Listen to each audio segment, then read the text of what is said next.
March 20, 2014. In a tiny town called Kingaroy in Queensland, Australia, the police are about to raid a small home after receiving a tip from the FBI. Residing here is Shane Duffy, who unknowingly over the past 6 months has been the target of one of the biggest cybercrime manhunts of all time. Federal police have swooped on a convicted computer hacker, seizing his waterfront home, luxury car and dozens of Bitcoin. He's orchestrated the largest hack in gaming history. He was convicted for hacking a US gaming giant that developed League of Legends. He was sentenced for having copies of millions of account logins. Despite the police being right outside his door, about to raid his home, right now, as you're watching this, he still remains a free man. This is the story of the kid who hacked Riot Games and his mysterious team, who still to this day remain at large.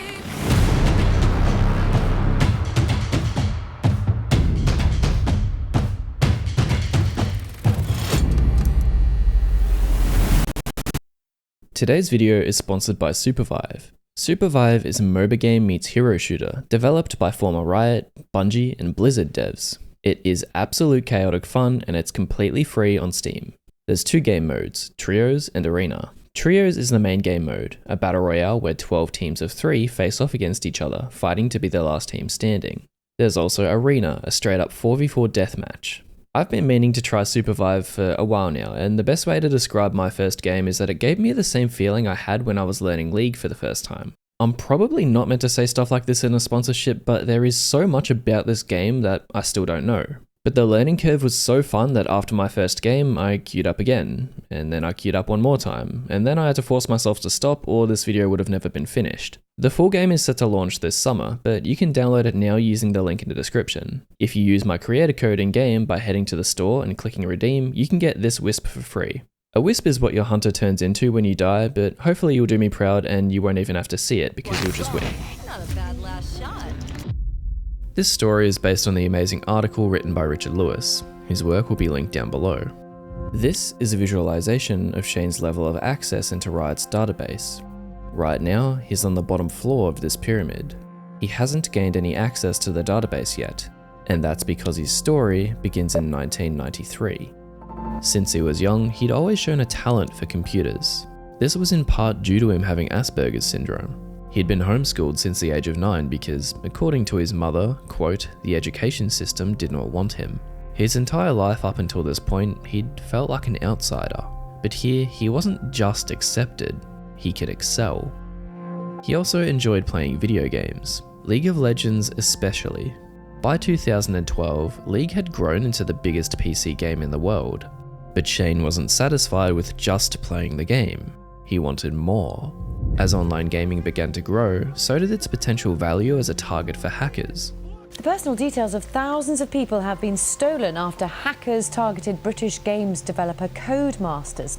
Games would have databases full of all of their players' information, and data is money. Sony, Valve, BioWare, and Codemasters were all among the companies targeted. Shane saw these attacks and he admired the people behind them. He felt inspired by this and started to plan a hack of his own. But his would be different, bigger, bolder. He wanted to go after the most popular game in the world. Jason managed to steal the credentials for over 120,000 accounts on the European server. But that was only the beginning. As he read through the files, he saw the usual: usernames, passwords, and their linked encrypted credit card details. But one of these accounts was far more interesting than all of the others. Riot didn't disclose the data breach until the end of 2012. They urged their users to change their passwords, but they were adamant that no financial information had been stolen. So the event was largely forgotten about until almost a year later, where Jason would reappear. Among the list of accounts that Jason had managed to gain access to was the biggest League streamer in the world at the time, Phantom Lord.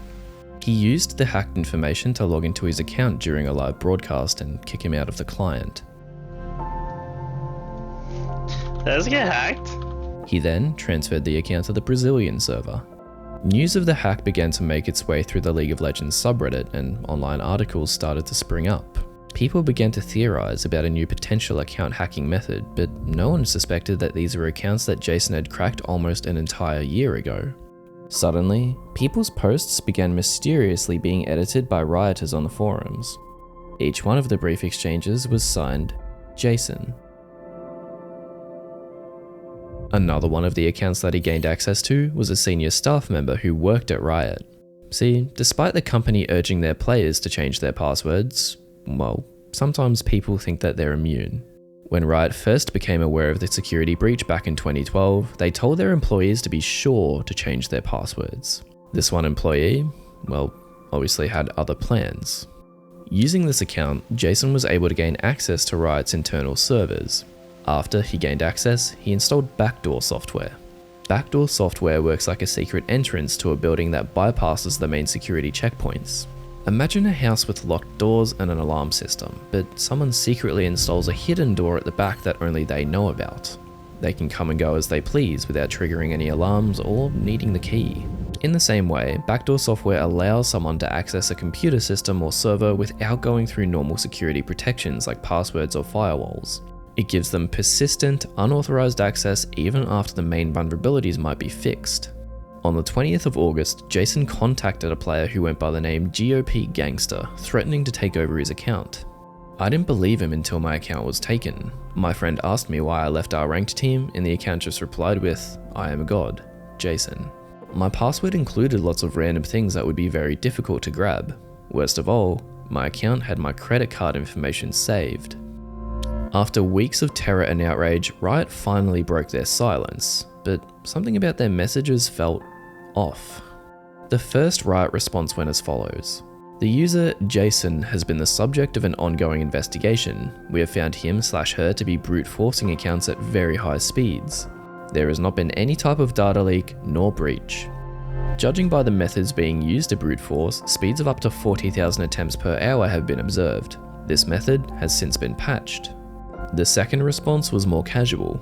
Hi guys, I can confirm that this was just a troll put together by someone who managed to crack some old accounts. There is no leak or breach. Put the pitchforks away. At first, the community believed them. If Riot employees said there was no breach, then surely it must be true. But there was a problem. These posts weren't made by Riot employees. They came from Jason himself. This wasn't Jason's first venture into hacking websites. He and his team, who were still unknown at the time, had previously hacked into several other esports sites such as Curse and TSM. They'd also been responsible for hacking into the Neopets website. How fucking dare you? But the League of Legends attack was by far their biggest and most lucrative piece of work. According to a statement that Jason made to the Daily Dot in late 2013, he'd cracked more than 24 million accounts. What's more, these accounts were lucrative. A League of Legends account that contains legacy skins, that is, a skin that's since been discontinued and is no longer available, can be sold for more than $3,000 USD. The sheer amount of accounts that Jason had access to was why he'd waited so long before going public. Access to a database of this magnitude had the potential to earn him millions. He probably could have spent the next few years selling the accounts under the radar and never being caught. But there was something he craved far more than money, and that was attention. There was one additional level of security that Jason had just managed to gain access to. He turned his attention to the president of Riot Games. In October 2013, Mark Merrill's Twitter account made a tweet that seemed, well, slightly out of character. Well, I think this would be a good time to show off Riot's card game. Who wants to see pictures? 50 retweets for pictures. The tweet gained a massive amount of attention, and as promised, a picture was tweeted. But it didn't stop there. 100 retweets for another picture. This went on, and you could probably guess who was actually behind these messages. Jason had gained access to the Twitter account belonging to the president of Riot Games, but it was so much more than that. For starters, this breach had given Jason internal screenshots and information about Riot's upcoming game, League of Legends Supremacy. He now had access to everything. He then issued a direct threat to the president of Riot. Unless Merrill contacted him directly, he was going to leak 200 megabytes of unreleased Riot artwork. 10 minutes passed, and then 30, and then an hour later, Mark Merrill's account finally tweeted again.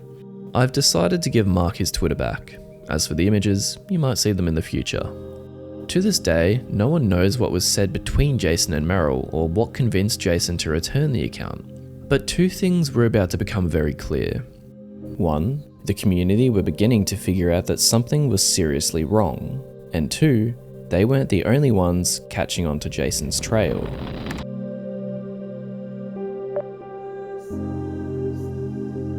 Riot had a couple of leads on Jason already. Two of his emails, jking@gmail.com and jasonking999@yahoo.com, had already been linked to earlier instances of account selling. On October 13, the ACD used a subpoena to collect evidence about these two accounts from Google and Yahoo. IP addresses, login credentials, and communication records would all have to be handed over. During this time, Jason would continue his attacks on the accounts of streamers and other high-profile players, unaware that the law was rapidly closing in on him. His blissful ignorance was about to come to an end. In March of 2014, the Australian Cybercrime Unit raided a home in the small agricultural town of Kingaroy, Queensland, and seized all of the computer equipment inside. Living in this house was a man named Shane Duffy, or as he was more notoriously known by, Jason the God. Duffy seemed somewhat nonplussed about the whole thing when we spoke to him. Released on bail pending further investigation, he laughed about how easy it had been to compromise the North American servers. He said it wasn't hacking at all. While he needed hacking skills for his first attack in 2012, he said it was only Riot's ineptitude that was to blame for the 2013 attack. Riot didn't detect the backdoor software until one of his colleagues got sloppy, Duffy said. Shortly after, Shane was released on bail. Right before he'd been arrested, he'd begun hatching another scheme. And despite his every move now being scrutinized by law enforcement, he wasted no time in putting it into action. LOLIP-OP.com, or I guess more graciously, Lollipop, is an IP resolver for League of Legends. Initially, while the site was in beta, it was completely free, and each new user got 10 free credits. You could search the name of someone you were playing against, and if their account existed in the initial compromised database, it would return their IP address. The site received mixed reviews, with some users stating it barely worked, and others stating that they'd already reached Diamond by using it, alongside a flurry of other vouchers for its legitimacy. There was another section on the website for people to use. It also offered a stressor. The reason I say that with quotation marks is because a stressor is often used as a way to circumvent outright saying that you're offering a DDoSing tool. They're marketed as network stress testers, typically alongside a disclaimer saying to only use the tool on connections you have permission to test, a warning that's typically neither heeded nor enforced. The platform began to gain a lot of traction, especially on sites like Reddit. Will Riot ban players who have been caught using the recently arrested hackers service? I'd like to see a massive ban wave on everyone who used this service, since this is near 100% solid proof that these players were DDoSing other players. This could be a good opportunity for Riot to purge some of the filth of the game and clean ranked up. Thanks to the website's huge success, Duffy found himself clearing upward of $1,000 a day according to some sources. But the way he pulled it off is even more fascinating. It doesn't seem like Riot kept players' IP addresses as part of their database, so how was it that a website was able to offer this DDoS functionality? Back in 2013 and 2014, when all of this took place, Skype was the main method of communication outside of game. However, it had a fairly notorious flaw. So notorious, in fact, that the official League of Legends website had a DDoS prevention guide detailing how to protect yourself from Skype attacks. Skype works as a peer-to-peer or P2P service.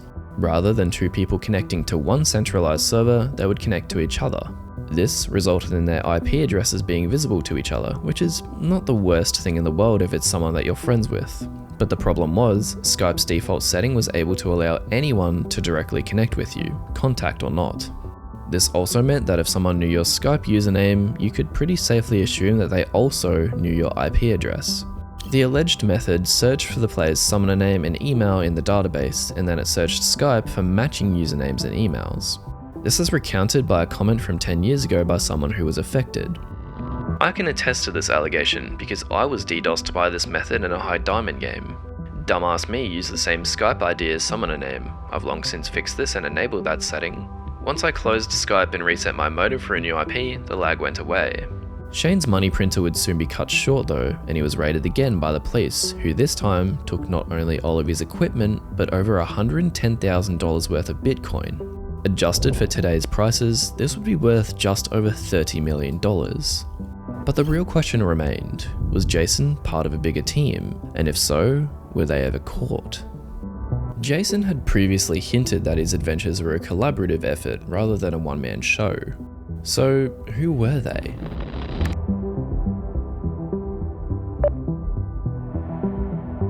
There are no articles naming them directly, but there are some clues scattered across the internet.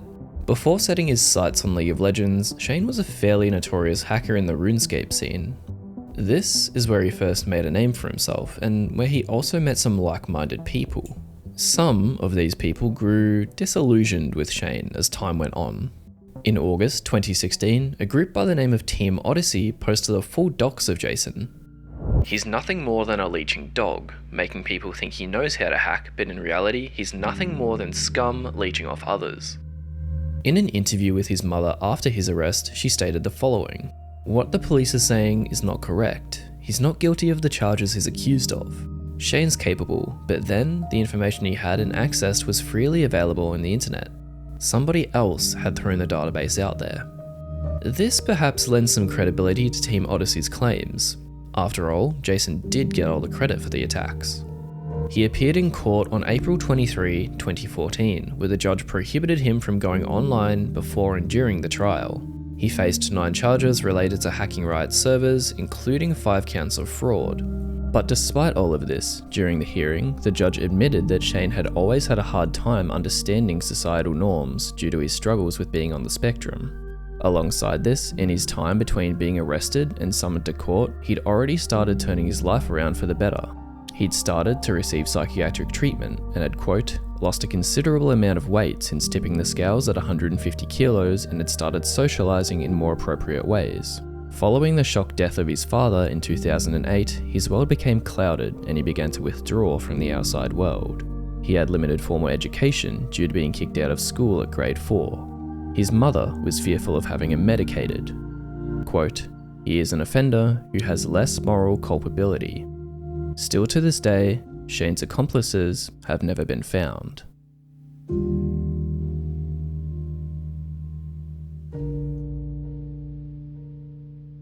Thank you to Theorycraft Games for sponsoring this video. You can try out Supervive for free on Steam using the link in the description.